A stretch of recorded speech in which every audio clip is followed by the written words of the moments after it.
2000, into the ring against Mike Tyson stepped Lou Savarese, a true giant, nearly 2 meters tall, long reach,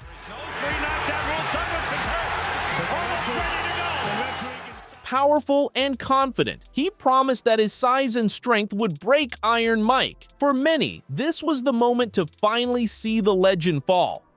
Tyson had already been through prison, defeats, and scandals. But they forgot the most important thing. When Tyson sees prey in front of him, no height, no reach, no strength can stop him. Ladies and gentlemen in attendance, boxing fans,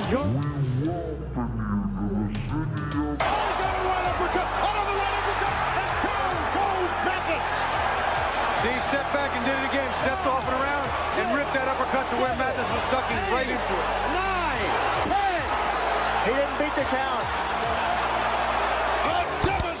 And that night, Savarese learned what it means to face a real monster. Returning to the ring after a 1.5-year suspension for his actions in the infamous rematch with Evander Holyfield, Mike Tyson set himself the goal of once again ascending to the top of the heavyweight division.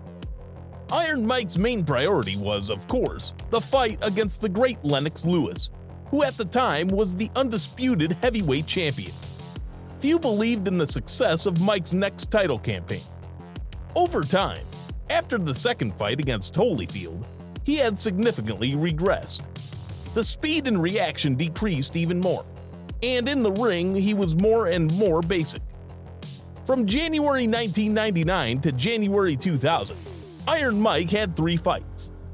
Ex-challenger Francis Botha and tough journeyman Julius Francis were knocked out, while the fight against former cruiserweight world champion Orlin Norris was declared a no contest due to Orlin's injury.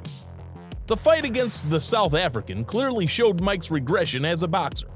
He looked rather worse in the ring, and before he knocked Botha out in the 5th with a right hand, he was losing on points.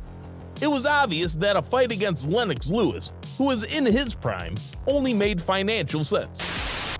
On June 24, 2000, the legendary champion paid a visit to picturesque Scotland. Mike's opponent was Lou Savarese, who had both impressive size but not the biggest boxing talent. Even for that version of Iron Mike, the smiling American big man wasn't a real threat. Having started his career back in April 1989, Savarese was fighting frankly weak opponents for more than 7 years. Only in November 1996, the first more or less significant win appeared in his record. Strong Buster Mathis Jr. was stopped in the 7th round. In April 1997, Lou fought the legendary George Foreman, who was already 48 years old. Big George won by a controversial split decision of the judges, and in the next fight, Savarese was knocked out by the strong Nigerian David Izon.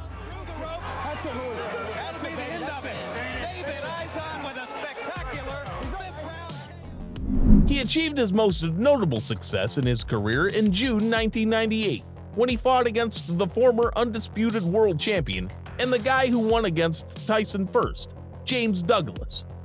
Douglas, who was not in the best shape, was knocked out already in the 1st round, after being on the floor of the ring 3 times.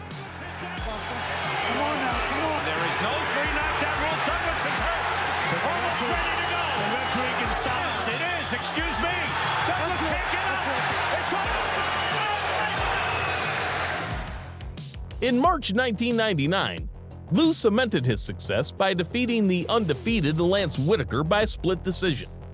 In June 1999, Savarese took on another undefeated American boxer in Michael Grant.